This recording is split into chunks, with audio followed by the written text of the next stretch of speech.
Pesek kaya kepul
Pika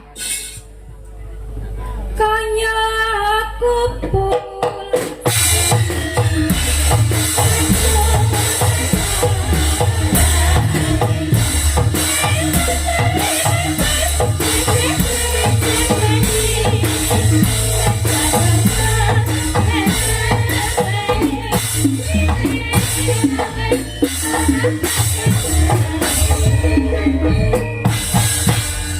Subhanallah walhamdulillah wala ilaha illallah wallahu akbar walillahil hamd.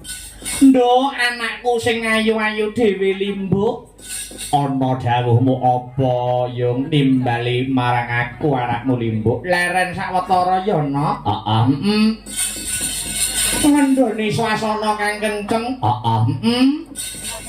Perkara lakon parikesit winisuda utawa parikesit dadi ratu? Heeh. Kena ditutuke sak rampunge limbukan sing luwih wigati. Aku karo kowe bengi iki ngaturke apa to wigatine awake dhewe sowan tinimbalan. Ngono ya, Mak. Heeh. Iya. Ning sing luwih baku maneh, Nok. Heeh. Ora lali aku kang sarta kowe anakku Limbu. Heeh.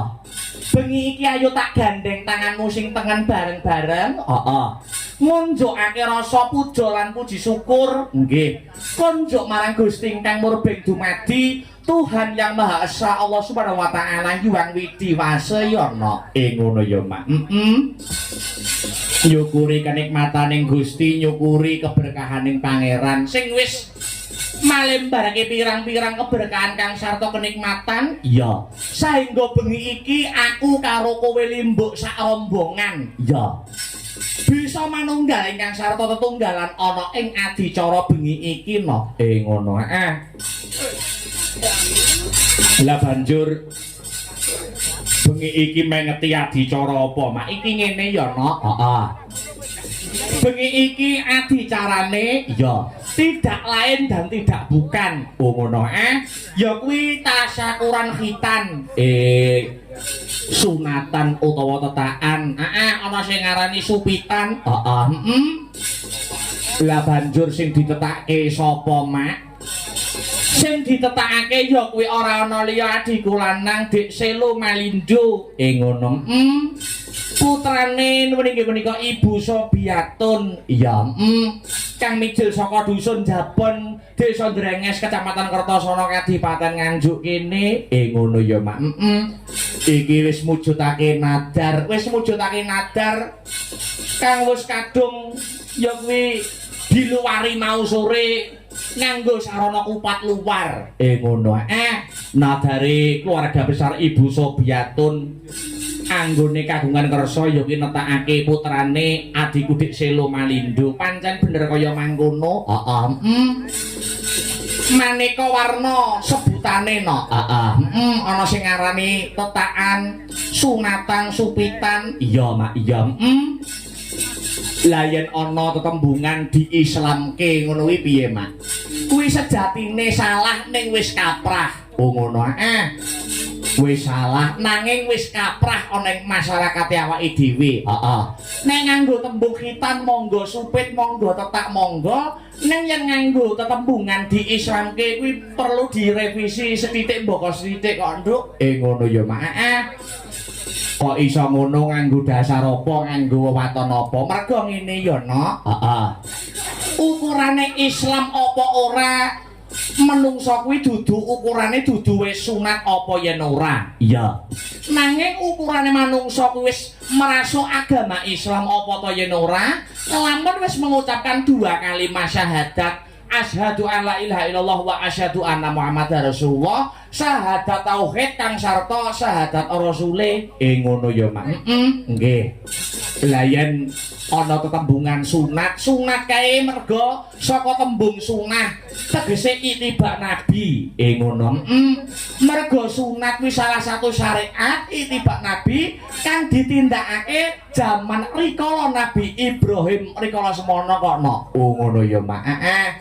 Jadi sejarah Islam mengatakan ya kuwi sejarah sunat kawitan utawa wiwitan kuwi ditindakake karo Nabi Ibrahim alaihissalam. Pancen bener dawuh sing tak tampa anggonku sinau yen ora kleru kaya mangkono. Iya. Tegese lamun wis sunat kuwi meratandani wis akil balik utawa wis dewasa ya, Mak. Ya urung mesti kok, Nduk. Durung mesti. Dewasa apa orane manungsa kuwi dudu diukur wis sunat apa durung. Ngono. Nanging dewasa apa orane manungsa kuwi diukur nganggo ya kuwi cara berpikir. Oh ngono. Cara berpikir kang sarta sikap utawa perilaku tumindak utawa budi pekerti pancen bener kaya mangkono. Heeh. Bisa bedakake ngendi bener ngendi luput. Heeh. Ngendi ganjaran ngendi dosa, endi hak lan endi batil. Oh ngono ya, Mak. Oh, yen sedekah kuwi bakal entuk ganjaran. Wah, yen maksiat kuwi bakal entuk dosa. Iya, Mak, iya. Lamun wis bisa mbedakake ngantarane bener kelawan luput, hak kelawan batil, ing kono manungsa kuwi mau bisa diarani dewasa sing dadi pakartine kang sarta dewasa kang dadi pola pikire. Mangkono ya, Mak. Pancen bener kaya mangkono. Merga apa to, Nok?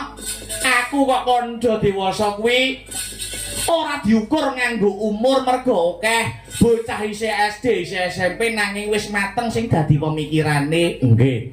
Uga ora sethithik wong sing wis cukup umure utawa wis akeh umure nanging tumindake ana ing saben dina isih bocah iku ya ora sethithik. Ngono ya, Mak. Iya ngestokake dawuh. Alhamdulillah. Bombong kaworan bungah ya, Mak. Bengi iki awake dhewe sak kanca bisa sowan nyambung tali paseduluran, nyambung tali silaturahmi ya kelawan para keluarga besar, warga masyarakat ingkang lenggah ana ing dusun Jabon, Desa Ndrenges, Kecamatan Kertosana, Kadipaten Nganjuk. Bot-bote awake dhewe sak kanca nampa dawuh. Oh ngono. Saka keluarga besare Ibu Sobiatun Sagutrah, Nok. Iya, Mak, iya ngestokke dawuh. Ternyatane wiwit sore kang pareng mirsani wis akeh, Nok, luar biasa. Bola bali penonton Nganjuk kuwi wis diakui. Ora mung awake dhewe sing mengakui nanging seniman-seniman liya Jaban Rangkah kuwi uga mengakui. Ora mung awake dhewe kok dupeh wong Nganjuk, dupeh seniman Nganjuk. Kok ngarani penonton Nganjuk kuwi luar biasa ora ya, Mak. Ora ning kabeh wis ngandharake. Becik seniman Jaban Rangkah, becik seniman kang wis senior. Bapak-bapakku guru-guru wis uga ngakoni. Iya. Lamun penonton Nganjuk kuwi penonton sing dadi. Oh ngono ya, Mak. Penonton Nganjuk, penonton dadi. Dadi anggere wis mirsani wayang kuwi kuwi wis jenjem menikmati. Iya. Nyang lakon ya ngemake. Nyang hiburan ya mengapresiasi. Iya. Disuguhi apa-apa gelem, Iya, Mak, iya ngestoke dawuh. Apa meneh awake dhewe selaku pelaku seni, ya kuwi dadi dalang. Dalang ana ing era sekarang kuwi tuntutate luwih abot kok, Nok. Oh ngono ya, Mak. Tuntutane seorang dalang jaman saiki kuwi luwih abot tinimbang biyen.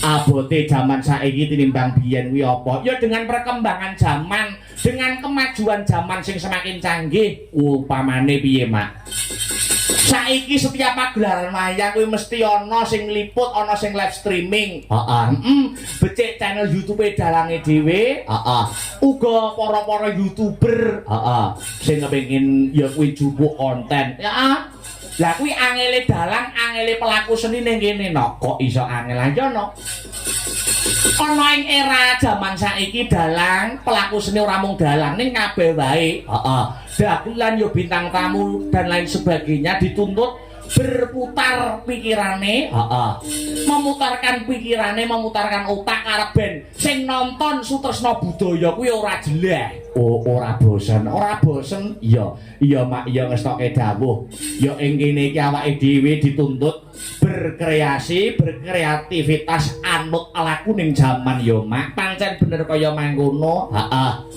ya wis awake dhewe selaku dadi dalang sing isih junior, dalang sing isih muda, ibaratnya isih akeh kekurangane tinimbang keluyane ya berkarya sak mampune. Ngono ya, Mak. Sak gaduke ngalar sakadaring lampah ya, Nok. Iya. Sing baku niate nawaitu usuline menghibur para warga masyarakat kang sarta menjalin tali silaturahmi utawa tali persaudaraan. Tembunge agama wis ngandharke piye, Mak? Sapa sing seneng nyambung tali silaturahmi jembarke tali persaudaraan fa insyaallah bakal dijembarke rezekine didawake sing dadi umure. Amin amin amin ya rabbal alamin. Heeh. Sing baku ndedonga ya, Nok. Nggih, Mak. Ana ing pahargyan ya kuwi tasyakuran khitan kang wis kasembadan ditindakake bengi iki. Iya. Ya kuwi sing wis sembodo ditetakake adiku Dik Selo Malindo putrane Ibu Sobiatun ingkang mijil saka dusun Jabon Desa Ndrenges Kecamatan Kertasana juragane es krim no. Iya, kanca-kanca wiwit wis disugata nganggo es krim. Lah iya, ora peduli kuwi isih bocah, isih enom apa wis tuwa kabeh do dahar es krim. Lah iya, dasare ya sing kakungan kersa juragan es krim. Iya, didongake ya, Nak. Heeh. Muga-muga sak rampunge ya kuwi seluruh rangkaian adicara tetakan utawa sunatan supitan. Wabil khusus sak rampunge wayangan bengi iki iya adiku lanang Dik Selo Malindo kang wis kasembadan den tetakake. Ing tembe mburine bisa dadi putra sing saleh. Iya. Mbangun miturut marang apa sing dadi dawuh panganti kali wong tuwa. Dadi anak anu nganindita bisa mikul dhuwur mendem jero asmane wong tuwa lan ing tembe mburine bisa tercapai atas segala cita-citanya satemah bisa piguna tumrap nusa bangsa kelawan agama. Amin amin amin Allahumma amin Allahumma amin. Jebul kae sing tak anti-anti